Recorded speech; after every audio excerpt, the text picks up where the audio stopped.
Hello everyone, आज date है 13 अप्रैल 2023 और द हिंदू न्यूज एनालिसिस में आपका स्वागत है। इस वीडियो में हम द हिंदू की इंपोर्टेंट न्यूज को एग्जाम के पॉइंट ऑफ व्यू से डिस्कस करेंगे। नीचे डिस्क्रिप्शन बॉक्स में Telegram channel Volcano IAS academy का लिंक दिया हुआ है। आप Telegram channel Volcano IAS academy के साथ में जुड़ सकते हैं। वहां पर हर exam means UPSC, state PCS and other exams के पॉइंट ऑफ व्यू से काफी इंपोर्टेंट इन्फॉर्मेशन आप सभी के साथ में शेयर की जाती है। तो चलो स्टार्ट करते हैं। वीडियो को स्टार्ट करेंगे एक ज्योग्राफिकल बेस्ड क्वेश्चन के साथ में।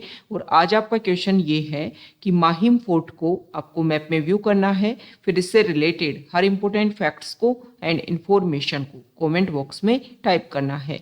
कल हमने आपसे क्वेश्चन पूछा था कोठारी रिवर को लेकर के। तो कोठारी रिवर जो है वो राजस्थान स्टेट में फ्लो करती है। कोठारी रिवर का ओरिजिन जो है वो अरावली हिल्स से होता है और ये बनास रिवर की एक इम्पोर्टेंट ट्रिब्यूटरी है। मेजा डैम जो है उसका फॉर्मेशन किया गया है कोठारी रिवर के ऊपर। अब ये न्यूज़ में इसलिए बनी हुई थी क्योंकि एनजीटी जो है नेशनल ग्रीन ट्रिब्यूनल, उन्होंने Rajasthan state pollution control board को एक गाइडलाइन दी है कि कोठारी रिवर में जो भी पोल्यूशन देखने को मिल रहा है उसको रेगुलेट करने की आप अपने लेवल पर कोशिश कीजिए। और जो एक तरीके से जो प्रोसीजर इम्प्लीमेंटेशन होना चाहिए था, जो नहीं हो पाया है, उसको अच्छे से स्ट्रिक्ट लेवल पर जो है वो इम्प्लीमेंट कीजिए ताकि यहाँ पर जो वाटर की क्वालिटी है वो मेंटेन हो सके। क्योंकि अगर हम बात करें तो कोठारी रिवर जो डैम बनाया गया है मेजा डैम, वहां से भीलवाड़ा जो यहाँ का डिस्ट्रिक्ट है वहां पर वाटर सप्लाई देखने को मिलती है। ओके, तो कोठारी रिवर जो है इसकी लोकेशन आपको ध्यान में होनी चाहिए। स्पेसिफिक इस तरीके की जो स्मॉल रिवर है, बहुत सारी रिवर जो है न्यूज़ में रहती है, तो क्वेश्चन इस तरीके से पूछ लेंगे। अगर हम यूपीएससी लेवल की बात करें तो रिवर के नेम दे देंगे, या तो पूछ लेंगे कि किसके ट्रिब्यूटरी है, या फिर पूछ लेंगे कि कौन से स्टेट में फ्लो करती है, और मैच द फॉलोइंग में क्वेश्चन पूछ लिया जाएगा। ओके, द हिंदू को अगर हम डिस्कस करें तो फर्स्ट इंपोर्टेंट न्यूज़ है द हिंदू के फ्रंट पेज पर। और यहाँ पर जो आर्टिकल है फ्रंट पेज पर, इसमें बताया गया है कि देखो कोविड के जो केसेस हैं दोबारा से सर्च हो रहे हैं। हालांकि सबसे इम्पोर्टेंट बात ये है कि नया जो वेरिएंट देखने को मिल रहा है इसमें सीवियर इन्फेक्शन नहीं देखने को मिल रहा है। नॉर्मल इन्फ्लुएंजा जो इन्फेक्शन होता है, मतलब कोल्ड, नॉर्मल कोल्ड जो होता है उसके अकॉर्डिंग जो है वो इन्फेक्शन देखने को मिल रहा है। नेक्स्ट जो आर्टिकल है वो एडिटोरियल पेज पर है और यहाँ पर हम डिस्कस करेंगे तमिलनाडु स्टेट को लेकर के।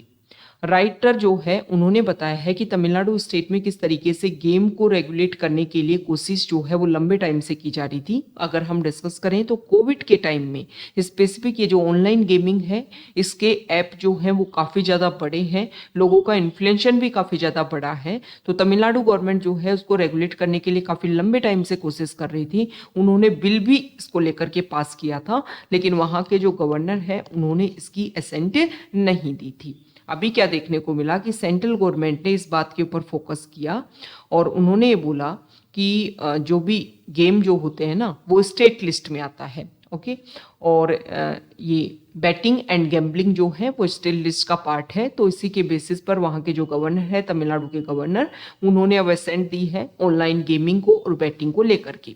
अब इस आर्टिकल में देखो एक बात बताई गई है कि अभी से जो सेंट्रल गवर्नमेंट है उन्होंने आईटी रूल्स को अपडेट किया है और उन रूल्स में उन्होंने ऑनलाइन गेमिंग के बारे में भी बात की है कि ऑनलाइन गेमिंग जो है उसको हम रेगुलेट करेंगे। एक ऐसी बॉडी बनाई जाएगी, वहाँ पर ऑनलाइन गेमिंग को लेकर के रजिस्ट्रेशन करवाना होगा। अगर उसमें पैसा जो है रियल मनी इन्वेस्ट अगर उस गेम में होता है तो उस गेम को रजिस्टर करवाना होगा। और वो गेम अगर उसको टाइम टू टाइम व्यू किया जाएगा, उसमें जो भी ऑर्गेनाइजेशन बॉडी बनाई जाएगी वो उसको व्यू करेगी और लगता है कि एक हेल्दी एनवायरनमेंट क्रिएट करता है ये गेम, तो उसको रेगुलर किया जाएगा। ओके, तो इसके बेसिस पर यहाँ पर इस आर्टिकल में बोला गया है कि तमिलनाडु गवर्नमेंट ने जो बैटिंग और गैम्बलिंग को एक तरीके से रेगुलेट करने की या रिस्ट्रिक्ट करने की जो बात की है, तो अभी सेंट्रल गवर्नमेंट के जो रूल्स एंड रेगुलेशन है उसके अकॉर्डिंग जो तमिलनाडु स्टेट है वो भी अपने यहाँ पर अगर स्किल बेस्ड जो गेम है उनको अलाउ करे और एक हेल्दी एनवायरनमेंट जो है वो ऑनलाइन गेमिंग को लेकर के रेगुलेट कर सकती है। ओके, नेक्स्ट इंपोर्टेंट आर्टिकल है टेक्स्ट पेज पर और यहाँ पर जो आर्टिकल है पार्लियामेंट्री कमेटीज़ के रोल के बारे में यहाँ पर बताया हुआ है। तो देखो, सबसे पहले तो कमिटीज़ के इवोल्यूशन की बात कर लेते हैं। तो इसमें बताया गया है कि 1993 में अगर हम सबसे पहले बात करें तो एक वेल स्ट्रक्चर्ड कमेटी का जो सिस्टम है ना, वो 1993 से एस्टेब्लिश हुआ था। उससे पहले इंडिविजुअल लेवल की जो कमिटीज़ हैं वो पहले भी बनाई गई हैं। जैसे कि आफ्टर इंडिपेंडेंस अगर हम बात करें तो टू सिग्निफिकेंट कमेटीज, जिसमें north east frontier tribal and excluded area sub committee, जिसको गोपीनाथ बारदोले जी ने हेड किया था, और दूसरी जो कमेटी है वो थी excluded and partially excluded areas other than Assam, मतलब आसाम के बाहर में, आसाम जो है वहाँ पर एक्सक्लूडेड और पार्शली एक्सक्लूडेड एरिया जो है उनको गोपीनाथ बारदोले जी ने हेड किया। और उसके अलावा और भी अदर एरिया है जहाँ पर इसी तरीके का एरिया देखने को मिल रहा है, इसको लेकर के भी एक कमेटी बनाई गई थी। ओके, और इसके अलावा इंडियन सिटीजनशिप को लेकर के एक एडहॉक कमेटी बनाएगी। जैसा कि सिटीजनशिप वर्ड हमें सजेस्ट कर रहा है, तो इसमें सिटीजनशिप को लेकर के डिसीजन लिए गए होंगे। इसके अलावा भी बहुत सारी कमेटी जो है वो टाइम टू टाइम देखने को मिली, लेकिन एक स्ट्रक्चर्ड कमेटी सिस्टम जो है वो 1993 में एस्टेब्लिश हुआ था। अब देखो, आपको ध्यान में ये रखना है, इस आर्टिकल में पार्लियामेंट्री कमेटीज के रोल की बात की गई है। अभी अगर हम प्रेजेंट टाइम में बात करें, जैसे कि यहाँ पर डाटा दे रखे हैं कि जो 17th हमारी लोकसभा चल रही है, यहाँ पर कोई भी बिल जो है अगर फ्लोर पर रखा जा रहा है, मतलब डिस्कस किया जा रहा है, तो उसको पार्लियामेंट्री कमेटी को भेजने का जो प्रोसीजर है ना, वो काफ़ी कम हुआ है। मतलब 17th लोकसभा में जितने बिल रखे गए उनमें से ओनली 14 बिल जो है वो रेफर किए गए हैं किसी कमेटी को। अगर हम बात करें 16th लोकसभा की, तो वहाँ पर टोटल बिल का 25% जो बिल है उनको कमेटी को रेफर किया जा रहा था। और इससे पहले 15th में और 14th लोकसभा जो है उसमें 71% एंड 60% बिल को जो है वो कमेटीज़ को रेफर किया जाता था। आप कंपैरिजन करो कि कितने बिल जो है वो कम हो गए हैं एक कमेटी को सेंड करना। सीधी सी बात यह है कि बिल को रखा जाता है, बिल को रखने के बाद में क्या किया जाता है, कमेटी को सेंड करना दिया जाता है। कमेटी क्या करती है, बिल में जो भी पॉइंट है उनको एक एक को व्यू करती है, अपनी बात को फिर अच्छे इलेबोरेट तरीके से बातों को रखती है कि अच्छा ये व्यू है, ये आपने पॉइंट रखा है, ये प्रोविज़न रखा है इस बिल में। ओके, और इस बिल में आपने ये प्रोविज़न रखा है, लेकिन इसकी वजह से ये इशू हो सकता है। मतलब अपनी जो भी रिकमेंडेशन है वो सब कमेटी देने की कोशिश करती है, हालांकि बाइंडिंग नहीं है। गवर्नमेंट चाहे तो जो बिल रखा है उसको उसी तरीके से पास कर दे, चाहे तो उसमें उसके कमेटी की रिकमेंडेशन के बेसिस में चेंज भी किया जा सकता है, मतलब बाइंडिंग नहीं है। लेकिन एक तरीके से एग्जीक्यूटिव के ऊपर जो है ना वो ओवरव्यू रखने का काम करती है ये कमेटीज, कि अच्छा एग्जीक्यूटिव ने ये बिल, ये एक्ट पास करवाया, कमेटी ने ये रिकमेंडेशन दी, कमेटी के अकॉर्डिंग जो है वो काम नहीं किया गया। ओके, तो जितने कम बिल, जैसे कि आपने फार्मर एजुटेशन देखा, फार्मर्स का जो बिल था वो नहीं भेजा गया था कमेटी को। अब कमेटी को नहीं भेजा गया, फार्मर्स ने बोला कि हमारा इशू हमसे ना डिस्कस किया गया, ना जो इम्पोर्टेंट एक्सपर्ट है एग्रीकल्चर सेक्टर में, ना उनसे डिस्कस किया गया इन बिल को लेकर के, तो हमारा जो व्यू है, फार्मर्स का जो व्यू है, उसको कौन रिप्रेजेंट कर पाता। ओके, तो इस तरीके से बिल पास होते हैं। तो हमने देखा भी है कि उसके लेकर के काफ़ी प्रोटेस्ट देखने को मिलता है, और फिर गवर्नमेंट जो है उनको उसको क्या करना पड़ता है, स्क्रैप करना पड़ता है। ओके, तो अगर एक प्रोसीजर फॉलो किया जाए प्रॉपर तरीके से, तो जो भी प्रॉब्लम है उसको और अच्छे से हम रेगुलेट कर सकते हैं और अच्छे से उसको सोल्व कर सकते हैं। तो गवर्नमेंट कमेटीज़ क्या करती हैं, लेजिस्लेशन जो भी बिल है उसके स्पेसिफिक पॉइंट पर जाकर के डिटेल्स में जाती है, उसका क्या इम्पैक्ट होगा उसको एनालाइज करती है, और क्या क्या पॉइंट है कुछ अपनी रिकमेंडेशन देती है। Even though committee reports aren't binding on the government, it helps the legislative ensure an oversight on the executive। Executive के ऊपर एक व्यू करने की जो है वो कोशिश की जाती है। अब यहाँ पर ये बताया गया है कि देखो, बहुत सारे बिल तो क्या किए जाते हैं, कमेटी को बाद में भेजे जाते हैं, लेकिन बहुत सारे जजमेंट, जैसे जुडिशरी के जजमेंट कोई पास हुए, तो यहाँ पर एग्जांपल दे रखा है कि 2017 में पुट्टास्वामी जो जजमेंट आया था, इसमें राइट टू प्राइवेसी को एक फंडामेंटल राइट डिक्लेयर किया गया। ओके, और इसके बाद में एक कमेटी बनी, और कमेटी श्री कृष्णा कमेटी, ये जो कमेटी है इसको टारगेट दिया गया कि डाटा प्रोटेक्शन को लेकर के जो है, प्राइवेसी को मेंटेन करने के लिए जो है वो आपने रिकमेंडेशन दो, और उसी रिकमेंडेशन के बिल बेसिस पर जो है फिर डाटा प्रोटेक्शन बिल 2019 जो है वो लाया गया था। ओके, तो यहाँ पर स्पेसिफिक ये बोला गया है कि देखो जो बहुत सारे जजमेंट है उसके बाद में कमिटीज़ की रिकमेंडेशन के बेसिस पर भी बहुत सारे बिल आए हैं। जैसे कि अगर हम बात करें, बहुत सारे अमेंडमेंट जो है वो कमिटीज़ की रिकमेंडेशन के बेसिस पर किए गए हैं। जैसे कि चाइल्ड मैरिज अमेंडमेंट बिल, जिसमें लीगल मैरिज एज वीमेन की जो है वो 21 इंक्रीज करने की कोशिश की जा रही है। तो ये सब ऐसा नहीं है कि सिर्फ रिकमेंडेशन के बेसिस पर लॉ बनते हैं। अमेंडमेंट जो है ना वो भी रिकमेंडेशन के बेसिस पर किए जा रहे हैं। तो ये जरूरी है कमेटी की जो रिकमेंडेशन है, क्योंकि उसमें एक्सपर्ट बैठते हैं। इंपॉर्टेंट उस पॉइंट को टारगेट करते हुए जो है स्पेसिफिक स्टडी की जाती है। तो इससे जो प्रॉब्लम का एक ओवरऑल सॉल्यूशन जो है वो और ज़्यादा देखने को मिलता है, और ज़्यादा एक्स्ट्रा प्रोविजन और ज़्यादा एक्स्ट्रा जो डायरेक्शन जो है उस इश्यू को लेकर के देखने को मिलती है। तो हमें फोकस क्या करना है कि पार्लियामेंट्री कमेटी जो है उसके ऊपर डिपेंडेंसी जो है वो हमें और ज़्यादा इंक्रीज करनी चाहिए। इससे जो लेजिस्लेटिव एक्शन होंगे इसमें और ज़्यादा क्लैरिटी जो है वो देखने को मिलेगी। ओके, नेक्स्ट इंपॉर्टेंट आर्टिकल है न्यूज़ पेज पर, और यहाँ पर देखो तमिलनाडु गवर्नमेंट जो है उन्होंने अर्ज किया है अदर स्टेट से, वो चाहते हैं। अभी देखो तमिलनाडु गवर्नमेंट ने एक रेजोल्यूशन पास किया है। तमिलनाडु गवर्नमेंट ने ये बोला है कि भाई क्या करना है, तमिलनाडु गवर्नमेंट ने बोला है कि गवर्नर को बहुत सारे बिल हम भेजते हैं, गवर्नर जो है वो उस बिल को अपने पास में होल्ड करके रख लेते हैं, उस पर अपना कोई रिजल्ट नहीं देते हैं, जिसकी वजह से जिस प्रॉब्लम का सॉल्यूशन गवर्नमेंट ढूंढने की कोशिश कर रही थी उस प्रॉब्लम का सॉल्यूशन नहीं देखने को मिलता है। तो यहाँ पर उन्होंने एक रेजोल्यूशन पास किया है कि गवर्नर जो है उनके पास में बिल कितने टाइम तक रहेगा, इसको लेकर के एक टाइम लिमिट जो है वो डिसाइड किया जाए। ओके, तो यहाँ पर तमिलनाडु गवर्नमेंट ने अदर स्टेट से भी अर्ज किया है कि वो भी अपने लेवल पर सेंट्रल गवर्नमेंट को टारगेट करते हुए एक रेजोल्यूशन पास करे ताकि इस इशू का सॉल्यूशन देखने को मिले। ओके, तो यहाँ पर अगर हम बात करें तो आर्टिकल 200 जो है वो रिलेटेड है किसको लेकर के, गवर्नर के पास में बिल को भेजते हैं तो उसमें उसके रिकमेंडेशन देने के लिए, और 201 जो है इसमें गवर्नर जो है वो प्रेसिडेंट के पास में उस बिल को भेज सकता है। तो यहाँ पर ये टाइम लिमिट फिक्स करने की जो बात है वो की जा रही है। अब देखो अगर टाइम लिमिट डिसाइड हो जाएगा तो बहुत सारे स्टेट जहाँ पर अपोजिशन गवर्नमेंट, सेंट्रल गवर्नमेंट के अपोजिशन गवर्नमेंट देखने को मिलती है, वहाँ पर जो इशू एक क्लैश क्रिएट होता है गवर्नर और स्टेट के बीच में, वो काफ़ी ज़्यादा प्रॉब्लम सॉल्यूशन देखने को मिलेगा।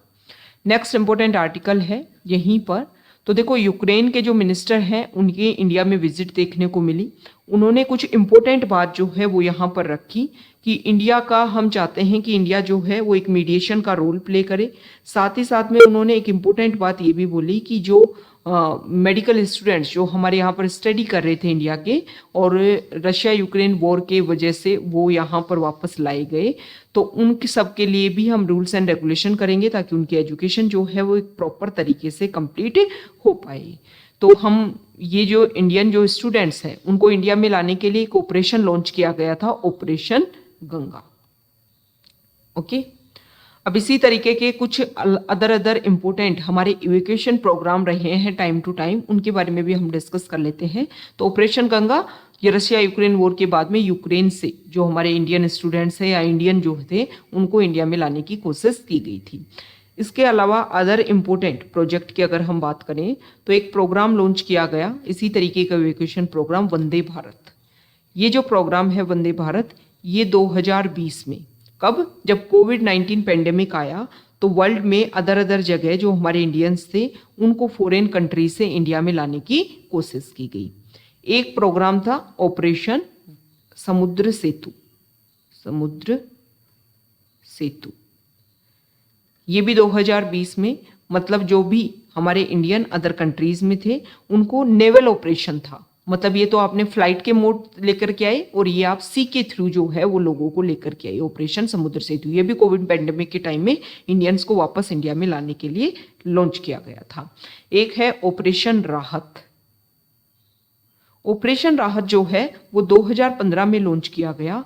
यमन गवर्नमेंट और वहां पर जो हैती रिबेल्स हैं, हैती रिबेल्स जिनके लिए सऊदी अरेबिया एलिगेशन लगाता है कि ईरान इनको सपोर्ट करता है, तो यहाँ पर हैती रिबेल्स और यमन गवर्नमेंट के बीच में जो क्लैश हुआ तो यमन से जो इंडियंस हैं उनको लाने के लिए ऑपरेशन राहत जो है वो लॉन्च किया गया था। इसके बाद में है ऑपरेशन मैत्री। ऑपरेशन मैत्री जो है ये भी 2015 में, देखो नेपाल जो है वहां पर अर्थक्वेक आया, तो वहां पर एक तरीके से सपोर्ट कोऑपरेशन करने के लिए हमारे इंडिया की जो आर्म्ड फोर्सेज हैं उन्होंने ये प्रोग्राम जो है वो लॉन्च किया था। Operation operation safe home coming जो है, सेफ होम कमिंग, ये प्रोग्राम जो है वो 2011 में जो है वो लॉन्च किया गया। और इस प्रोग्राम में जो है वो लीबिया में जो इशू देखने को मिला था, लीबिया में जो इशू देखने को मिला, तो उसके बाद में वहां से इंडियंस को इंडिया में लाने की जो है वो कोशिश की गई। इसके बाद में एक है ऑपरेशन सुकून। ऑपरेशन सुकून जो है वो इंडियन जो है, जो इजराइल और लेबनान, इनके बीच में जब क्लैश स्टार्ट हुआ ना, तो यहाँ पर जो इंडियंस थे उनको वापस लड़ने के लिए ऑपरेशन सुकून जो है वो लॉन्च किया गया। 1990s में जो है वो एयरलिफ्ट, ऑपरेशन एयरलिफ्ट जो है, कुवैत एयरलिफ्ट, और इसको लेकर के देखो मूवी भी बनी है अक्षय कुमार की। ओके, तो कुवैत में जब इशू हुआ तो वहां पर जो है इंडियंस को लाने के लिए जो है ऑपरेशन एयरलिफ्ट जो है वो लॉन्च किया गया था। तो ये अलग अलग ऑपरेशन हैं, इनके नाम आपको ध्यान में होने चाहिए। इनका आप अपने आंसर्स में भी मेंशन कर सकते हो, डायरेक्टली भी, जैसे कोई जो ये मल्टीपल चॉइस क्वेश्चन जो होते हैं ना, वो हमारे एमसीक्यू बेस्ड जो क्वेश्चंस होते हैं उनमें तो डायरेक्टली देखो इस ऑपरेशन का नाम देकर के पूछ लेंगे कि ये किससे रिलेटेड है। ओके, और जैसे कि स्पेसिफिक अगर हम बात करें स्टेट पीसीएस की, या फिर हम राजस्थान की बात करें, राजस्थान में जो पीसीएस का एग्जाम होता है इसी तरीके का अलग अलग स्टेट का जो है अलग अलग फॉर्मेशन होगा। तो राजस्थान में क्या होता है कि 2 नंबर के क्वेश्चन पूछे जाते हैं मेंस में, जिसमें आपको कट टू कट अपने आंसर लिखने होते हैं। तो एक बार इसी तरीके का एक ऑपरेशन को लेकर के उन्होंने क्वेश्चन पूछ लिया था। तो ये जो ऑपरेशन है ना अलग अलग जगह इंडिया ने लॉन्च किए, ये पता होना चाहिए आपको कि किसको लेकर के कौन सा ऑपरेशन हमने लॉन्च किया था। ओके, तो ये बेसिक इंफॉर्मेशन जो है वो हमने ले ली है। नेक्स्ट इंपॉर्टेंट आर्टिकल है, तो यहाँ पर देखो अभी सेंट्रल गवर्नमेंट जो है उन्होंने नए रूल्स एंड रेगुलेशन निकाले हैं। उन्होंने बोला है कि फेक न्यूज का जो प्रोसीजर है वो काफ़ी ज़्यादा बढ़ गया है। तो क्या किया जाए, तो किया ये जाए कि पीआईबी की जो फैक्ट चेकिंग जो ऑर्गेनाइजेशन है, जो पार्ट है, वो फैक्ट चेक करेगा। कोई भी न्यूज़ सर्कुलेट हो रही है तो उसका फैक्ट को चेक करेगा कि रियल है कि गलत है। अगर रियल नहीं है, फेक न्यूज़ है, तो उसको हटा लिया जाएगा, रिमूव कर लिया जाएगा। तो मतलब एक तरीके से जो सोशल मीडिया, जो प्लेटफॉर्म जहाँ पर वो न्यूज़ सर्कुलेट हो रही थी, उनके ऊपर अगर फेक न्यूज़ है तो उनका उसके ऊपर रेगुलेशन नहीं रहेगा। तो यहाँ पर न्यूज़पेपर सोसाइटी जो है उन्होंने बोला है कि फैक्ट चेकिंग जो न्यू रूल्स है ना, ये एक तरीके से न्यूज़पेपर सोसाइटी और न्यूज़पेपर जो प्रोसीजर है ना उसके लिए हार्मफुल है, तो इसको जो है वो चेंज किया जाना चाहिए। ओके, तो ये आज का हमारा द हिंदू न्यूज़पेपर का डिस्कशन था। अगर आप यहाँ तक आए हैं, वीडियो आपको अच्छा लगा है, तो प्लीज़ वीडियो को लाइक कर दीजिए, शेयर कर दीजिए और चैनल को सब्सक्राइब कर दीजिए। Okay, thank you.